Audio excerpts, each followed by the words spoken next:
우리가 심령이 가난한 자는 복이 있나니 저희가 천국이 저희 것이며. 오늘 한 절 말씀 가지고 말씀 나누겠습니다. 이 가난하다는 말, 가난하다는 것. 우리 어르신들 옛날에 가난 참 지긋지긋하시죠? 네, 가난하셨어요. 오늘 정정자 권사님이 못 나오셨는데 몸이 좀 어떠신지 모르시겠네. 그러세요? 괜찮으시죠? 네. 그래. 아마 지금 유튜브로 들으시면 정정자 권사님, 아마 권사님 위에서 기도하겠습니다. 이 가난하다는 말은 돈이 없고 재정적인 상황이 충분하지 못해서 이 재정적인 능력이 없는 것을 가난하다. 우린 그렇게 표현을 합니다. 그런데 오늘 본문에 보니까 심령이 가난하다. 그렇게 말씀해 주고 있어요. 심령의 돈, 재정적인 상황, 이게 부족한 것이 심령이 가난한 겁니까? 아니죠. 이 심령이라는 말의 헬라어 어는 푸뉴마라고 합니다. 영이라는 뜻입니다. 영이 가난하고 마음이 가난한 것을 표현하는 거지요. 우리 요한복음 4장에 보니까 하나님은 영이시니 영과 진리로 예배할지니라. 그런 말씀이 있습니다. 영이 가난하고 비워 있으면은 하나님이 그 심령 가운데 복으로 채워 주십니다. 아멘. Do you understand? 알아들으시냐고 제가 물어본 거예요. 그럼 예수는 yes, okay 그러면 돼요.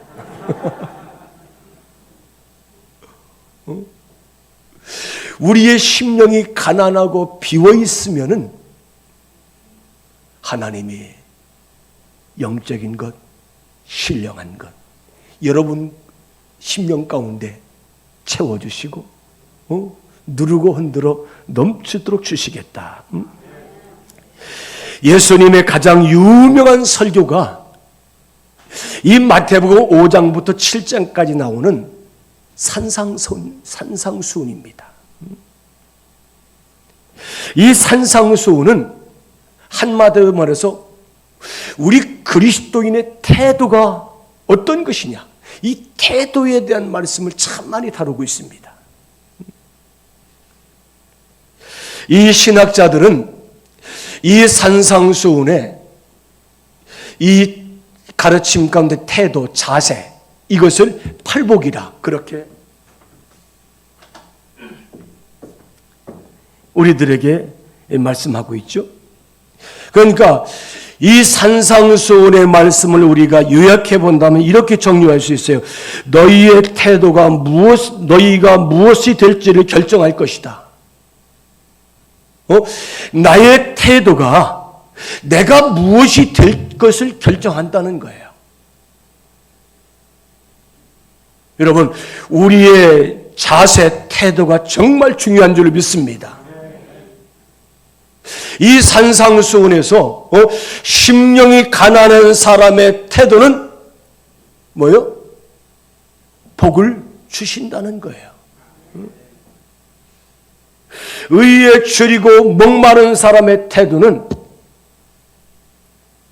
하나님이 거기에 대한 이제 복을 주신다는 거죠. 그래서 팔복이라는 거예요. 예수님은 우리의 인생관을 발전시키는 것이 우리의 삶에 얼마나 절대적인 건가를 우리에게 말씀해 주고 있습니다. 예수님은 제자들에게 어떤 기적이나 제자의 길을 가르치기 전에 먼저 태도가 얼마나 중요하냐. 그래서 너희의 태도가 너희를 무엇이 될 것인지 결정할 것이다. 우리가 이 팔복의 구구절절을 보면은 올바른 태도에 대한 관한 이야기죠. 22절에 보니까 그것이 바로 몸의 등불입니다. 이렇게 말씀하고 눈은 몸이 같이 한번 있습니다. 눈은 몸의 등불이니 그러므로 내 눈이 성하면 온몸이 밝을 것이다. 눈은 우리 몸의 등불이래요. 그래서 눈이 성하면 온몸이 밝을 것이다. 제가 오늘 하나 건강 상식을 가르쳐 드리겠습니다. 여러분 다 손을 잡아보세요. 여기 뒤에 있죠. 이 머리에 뒤에 가운데 있죠. 여기 가운데 여기 목 이렇게 굽어지는데 가운데 딱 누르세요. 그리고 옆에 있죠. 요 귀 밑에 옆에 머리 요점에 여기 꼭 누르세요. 제가 다 배운 거예요. 설교 시간 써먹으려고. 자, 그 다음에 요 관자놀이 있죠. 관자놀이 여기 누르세요. 그 다음에 눈썹 여기 가운데 있죠. 여기 눈썹 가운데 만나는 지점 꼭 누르세요. 자, 요 하나, 둘, 셋, 네 개만 해도 내일 아침에 눈이 확 밝아질 거예요. 이거 매일 하면 있잖아요. 매일 하면은 진짜 안경 안 써도 돼요. 여기 지금 안경 안 쓰신 분들은 매일 이거 하신 분들이에요. 이거. 저는 안경을 쓴 것은 이거 안 해가지고 지금 이제 다시 또 안경 벗으려고 이걸 하려고 합니다. 눈이 밝을 거예요. 여러분, 우리 눈은 우리 몸의 등불이라는 거예요. 그래서 눈이 성하면 내 몸이 밝을 것이다. 여러분, 시각장애인들은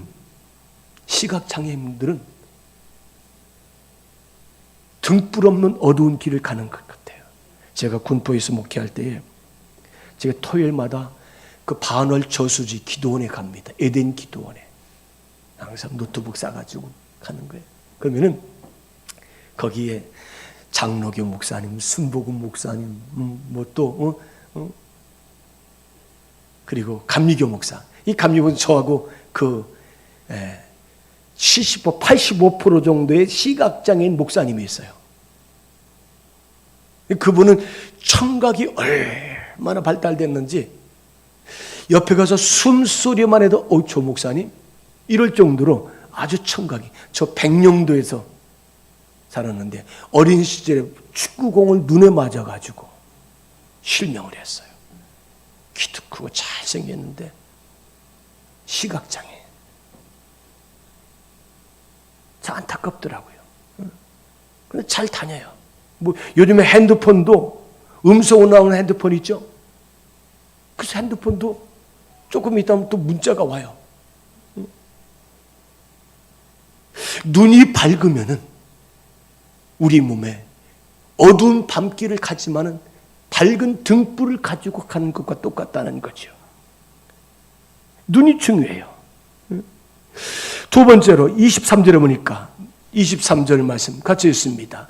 눈이 나쁘면 온몸이 어두울 것이니 그러므로 내게 있는 빛이 어두우면 그 돔이 얼마나 더하겠느냐. 여러분, 눈 나쁘면 어두운 거 참 불편하죠.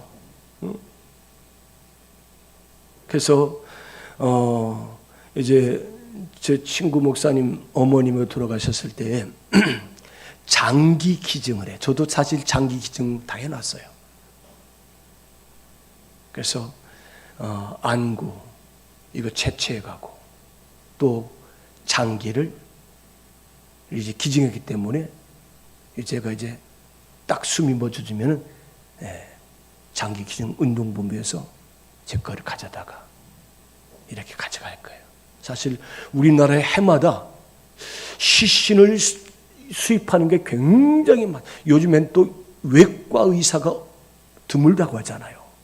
수술하는 게 얼마나 힘든지.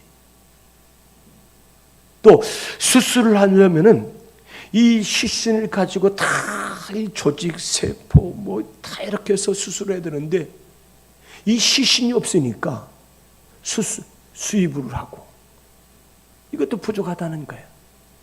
그래서 여러분 우리가 시신기, 전 제 이 신분증에 시신 기증 이 스티커가 붙어 있어요.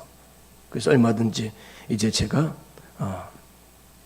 마지막 삶을 살면은 시신을 기증해서 이제 이렇게 하는. 나중에 이제 한 2, 3년 지나면은 2, 3년인가요? 얼마 지납니까? 이 다 화장을 해가지고 그 가족에게 이렇게 이제 건네는 것을 볼 수가 있었습니다. 우리가 세상을 어떻게 보고 해석하느냐가 정말 중요합니다. 여러분, 과학적으로 증명된 것은 틀림없는 거지요. 응? 여러분, 1 더하기 2는 3이에요. 그런데 이게 4가 나오면 문제가 돼. 이 과학적으로 만약에 1 더하기 2가 4라고 한다면은 앞으로 모든 건 다 그렇게 이제 아주 엉망진창이 되는 거죠. 옛날에 우리가 계산을 할 때 꼭 주판을 가져가셨죠. 주판을. 그리고 계산기를 가지고 가고. 근데 계산하다 보면 밤새 계산하다 보면 계산이 맞질 않아요. 그런데 컴퓨터는 입력만 해서 딱 평균 합계를 눌러버리면 쭈르륵 나옵니다. 요즘에 컴퓨터가 잘 발달되어 있어요. 이와 마찬가지로 인생과 사람에 대한 내 중심의 태도와 관점이 잘못되어 있다면 이게 파괴적인 관계가 되고 또 좌절감을 갖게 되고요. 또 꿈이 무너진 실패한 인생으로 우리가 살아갈 수가 있다. 예수님은 우리가 중심에 인생의 올바른 태도를 가져야 한다고 우리에게 가르쳐주고 있습니다. 그래서 내가 바라보는 시선, 이 태도가 순전해야 될 줄 믿습니다. 우리가 눈을 봐도 있잖아요. 이상한 눈을 가지고 보는 사람들이 있죠. 이상한 눈? 안 된다는 거예요. 그냥 순전한 눈, 순전한 마음을 가지고 이렇게 볼 수 있어야 돼요. 그 이상한 눈을 가지고 색안경 낀 눈이라고 하죠, 우리가. 그러면 안 된다는 거예요. 그때 내가 내는 모든 결정들이 내가 순전한 눈을 가지고 보면은 성공적인 결정을 내릴 수 있지만, 그러나 순전한 눈을 가지고 보지 못한다면 우리는 잘못된 결정을 내릴 수가 있습니다. 따라서 합시다. 좋지 않은 태도로 큰 대가를 치를 수 있습니다. 뱅크 오브 아메리카, 이 아메리카 은행의 은행장으로 노스앤젤레스를 지점해서 몇 년 동안 이제 은행장으로 이렇게 일했던 은행 지점장의 이야기입니다. 이 아메리카 은행 로스앤젤레스 지점에 그 큰 빌딩이 있는데 큰 빌딩에 주차장이 저 지하에 있어요. 근데 이 큰 빌딩에는 우리 은행만 있는 것이 아니라 다른 쇼핑몰도 있고요, 또 가게도 있고요, 사무실도 있다 보니까 그 큰 빌딩 안에 주차 시설이 부족해요. 그래서 은행에서 그동안 오시는 모든 고객들에게 그냥 공짜로 주차 요금을 다 이렇게 해줬는데, 얼마 뒤부터는 주차표에 도장을 받은 사람만이 일부분의 주차 요금을 내도록 그렇게 했습니다. 그래서 어느 청바지를 입고 이제 이렇게 아주 간편한 옷차림 입은 남자가 와서 창구에 와서 작은 돈을 은행에 입금을 시킵니다. 그랬더니 창구 여직원이 주차증 주세요. 주차증 줬더니 도장을 찍어주면서 시간 초과된 것은 본인이 주차요금을 내세요. 그렇게 이제 아주 사무적으로 이야기합니다. 그때 이 젊은 이 아주 간편한 옷 입을 이 젊은 남자가 왜 그랬습니까? 전에는 그런 적이 없었는데, 그랬더니 이 은행 직원이 이 실내에 많은 손님들을 쭉 보면서 아주 기분이 바쁘다고 그러면서 그건 새 규칙입니다. 제가 규칙을 정한 것이 아닙니다. 나는 다만 이 새 규칙을 알려드릴 뿐입니다. 하지만 저는 이 은행에 오랜 세월 이렇게 이제 거래한 고객입니다. 그랬더니 정 그러시다면 은행장 지점장에게 찾아가서 문의하시기 바랍니다. 다음 손님 오세요. 그리고 이 젊은 남자는 다시 저 뒤쪽에 가서 다시 줄을 서서 순서를 기다립니다. 한 사람 한 사람 이렇게 해서 쭉 오는데 다시 은행 창구 앞에 왔을 때에 그는 창구에서 420만 불을 인출을 해서 길 건너편 은행으로 이체를 시킵니다. 여러분 420만 불이 얼마인 줄 아세요? 58억이에요. 한 사람의 이 좋지 않은 태도가 최고의 고객을 잃게 되고요. 또 그 은행의 손해를 보게 했다는 것입니다. 여러분, 좋지 않은 태도가 가져올 수 있는 결과를 우리가 너무 과소평가하면 안 된다는 거예요. 우리는 항상 좋은 태도, 좋은 자세, 좋은 마음, 좋은 생각을 갖고 신앙생활 하시고 사람 관계를 세워가는 그런 성도가 되시길 바랍니다. 어떤 분들은 그래요. 저 목사님은 아무렇게도 좋은 사람이라고. 제가 한번 강단 내려가 볼까요? 강단에서는 목사가 그럴 수밖에 없어요. 그렇다고 뭐 제가 그러진 않아요. 그런데 여러분 목사에게 오셔서 여러분들 말씀하는데 그래도 목사로 친절을 베풀어 줘야지. 어디 가서 여러분들 그런 위로를 받겠어요? 여러분 우리는 생명을 선택해야 할 줄 믿습니다. 그 소중한 한 사람의 생명을 정말 고귀하게 여긴다면은 우리가 태도를 좋지 않게 할 수가 없다는 거예요. 왜요? 하나님이 주신 생명이잖아요. 오늘 말씀드렸잖아요. 요나가 하나님 앞에 불순종을 하고 나갔을 때에는 엄청난 풍랑과 고난이 있었지만은 그가 순종을 하고 방향을 틀어서 하나님 말씀에 순종하고 나가서 이제 외칠 때 억지로 외친 것이지만은 그를 바라보았던 그 배 안에 있었던 사람들, 그 하나님의 기적을 경험했던 사람들, 나를 들어 이 바다에 던져라. 내가 죽어야 이 풍랑이 해결된다. 그거죠. 여러분 한 사람 믿음의 사람이 태도를 바꾸면은 많은 사람을 살린다는 사실을 믿습니다. 요나가 억지로 가서 니느웨 가서 복음 이제 말씀을 심판을 전했지만 그 심판을 듣는 모든 사람들은 결단을 하고 하나님을 경외하고 주께 돌아온 줄로 믿습니다. 여러분 우리가 친절함 또 우리가 온유함 우리가 부드러움 이 따뜻한 말 한마디가 좋은 결과를 가져온다는 사실을 기억하시고 우리는 생명을 선택하시고 우리가 좋지 않은 이 태도가 치르는 대가가 있다는 사실을 기억하시고 우리는 늘 생명을 선택하는 그런 성도가 되시길 바랍니다. 우리 신명기 30장 19절 말씀 같이 한번 보겠습니다. 내가 오늘 하늘과 땅을 불러 너에게 증거를 삼노라. 내가 생명과 사망과 복과 저주를 네 앞에 두었은즉 너와 네 자손이 살기 위하여 생명을 선택하라. 여러분 하나님은 자기 백성들에게 살기 위해서 생명을 선택하라고 말씀하고 있습니다. 내가 살고자 하느냐? 생명을 선택해라. 생명과 사망, 복과 저주 사이에 선택이 우리에게 달려있다는 거예요. 내가 생명을 선택할 것이냐, 죽음을 선택할 것이냐, 저주를 선택할 것이냐, 복을 선택할 것이냐, 그 결정은 우리가 하는 거예요. 주 예수를 믿으라.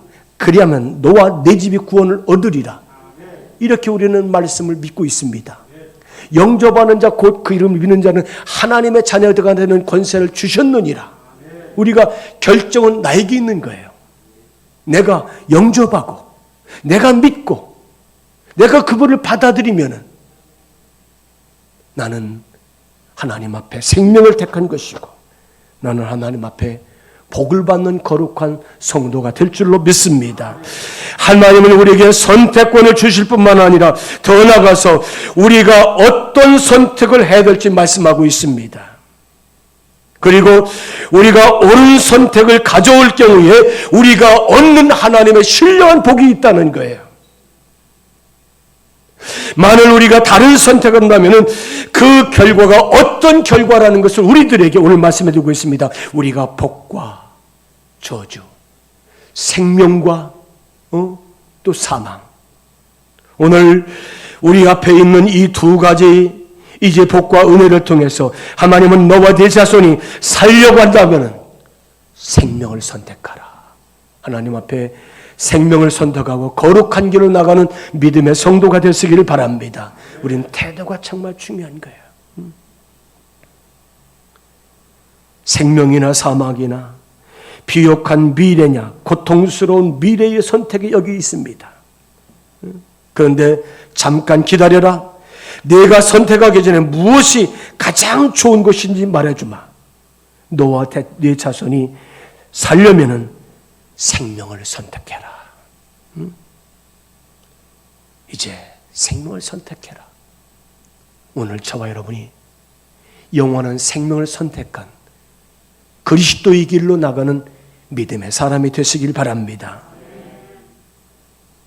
빌립보서 2장 5절에 이렇게 말씀하고 있습니다. 같이 있습니다. 빌립보서 2장 5절 같이 있습니다. 너희 안에 이 마음을 품으라. 곧 그리스도의 마음이에요. 아멘. 너희 안에 이 마음을 품으라.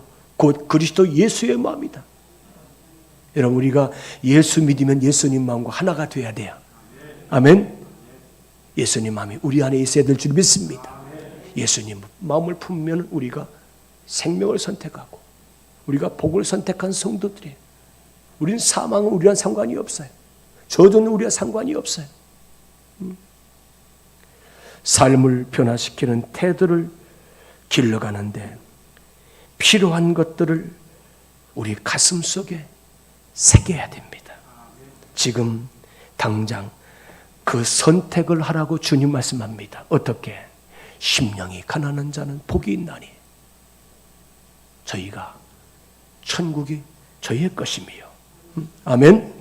네, 우리가 심령이 가난한 자. 우리는 돈이 없어도 괜찮아요. 물질이 없어도 괜찮아요.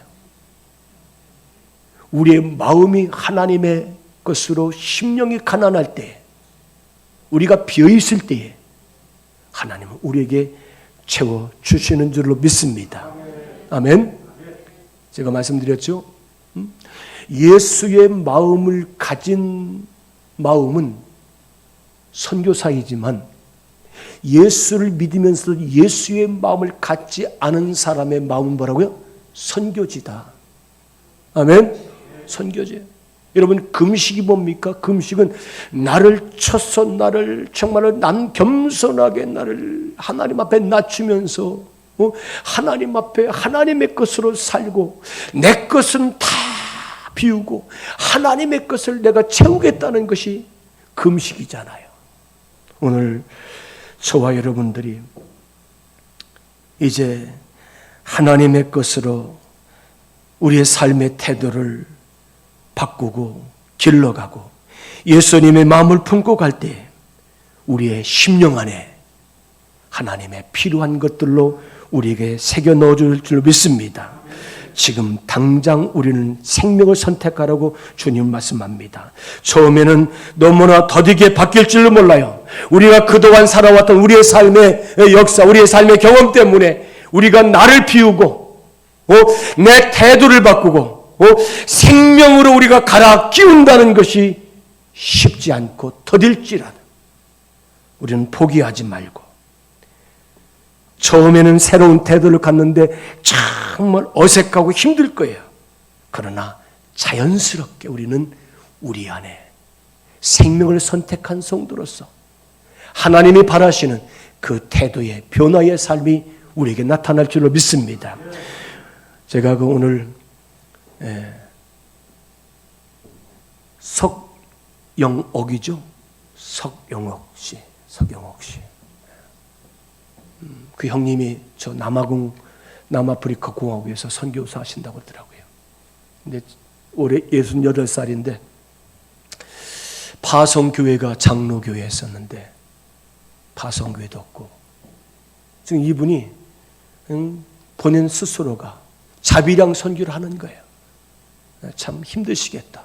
제가 남아공 우리 감리교 선교 중부인의 선교사님에게 물어봤어요. 선교사님이 뭐죠?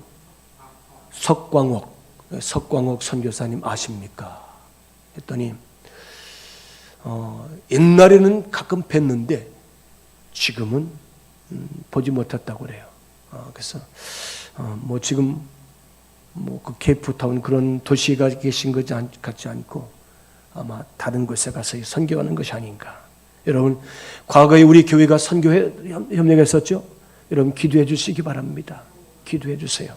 같이 기도하셔서 그분도 함께 이 하나님의 거룩한 선교를 감당하시도록. 그래서 오늘 그 석영옥 성도님 오셨길래 뭐 장령교회에서 다니시고 또 이 동인천 교회도 다니시고 또 만나교회에서 나왔다고 하더라고요. 근데 그분이 방언 은사를 받고 아주 열심히 예수 믿었다는 거예요. 그래서 제가 우리 남궁명호 권사님 어머니처럼 생각하고 어머니 생각나면 자주 오시라고 그래서 교회 나오시라. 또 그 남동생 재수 씨가 여기 뭐 동춘동에서 하신다고 하길래 교회 나오시라고 말씀드렸습니다만 아무쪼록 그 가정이 어머님의 신앙을 잘 이어받아서 어머니의 신앙적인 태도가 그 자손들이 흘러가는 놀라운 역사가 있었으면 좋겠습니다. 그렇습니다. 여러분 내 신앙적인 자세와 태도가 나만 그치는 것이 아니라 옆에 있는 사람들에게 영향을 끼친다는 거예요. 좋은 신앙은 좋은 대가를 지불하는 거예요. 여러분 자녀들에게도 그렇게 흘러가는 거죠. 제가 예배 시간 내려오기 전에 위에서 우리 청년들이 당구를 치고 있더라고요. 그래서 올라갔어요. 내가 난생 3번째 당구 큐대를 한번 잡아봤어요. 그래서 5분 동안 청년회장에게 오늘 나의 당구 선생님이다. 기본을 가르쳐줘라. 그랬더니 목사님 이렇게 이렇게 하고 그런데 진짜 있죠. 내가 좋은 선생이 잘 가르쳐주니까 이 제자가 잘 되는구나. 그래서 우리 청년회장은 좋은 선생 될 자질이 있어. 그래서 제가 한 5분 정도 같이 교제하는 하고 제가 같이 당구를 같이 조금 이렇게 만지다가 내려왔어요. 우리 교회 제 위에 제 사무실 당구대가 있어요. 오세요. 우리 권사님들 괜찮아요. 오셔서 당구장 이런 것이군 한번 구경도 오시고 한번 보세요. 거기 걸어 올라오시면 그 자체도 운동하시는 거예요. 여러분 처음에는 우리가 태도를 바꾼다는 것, 좋은 태도를 갖기 위해서 바꾼다는 것, 이거 정말 어색하고 힘들 겁니다. 그러나 우리가 익숙하고 내 몸에 잘 이제 맞으면은 이 좋은 영적인 태도는 마치 내 못에 맞는 옷을 입은 것처럼 여러분들이 익숙한 좋은 성도의 삶을 살게 될 줄로 믿습니다. 훌륭한 인생 또 성공적인 사람들 보면은 이 태도가 그 사람들의 미래를 만들어 주었다는 사실을 기억하시고 예수님은 그렇게 말씀합니다. 심령이 가난한 자는 복이 있나니 천국이 저희 것이라. 우리의 심령이 가난하면 하나님이 이 가난한 심령의 태도를 가진 우리 영혼 속에 좋은 것으로 채워주신다는 사실을 기억하시고 그 하나님과 함께 동행하는 믿음의 삶의 역사가 있는 성도로 살게 되기를 주의 이름으로 축원합니다.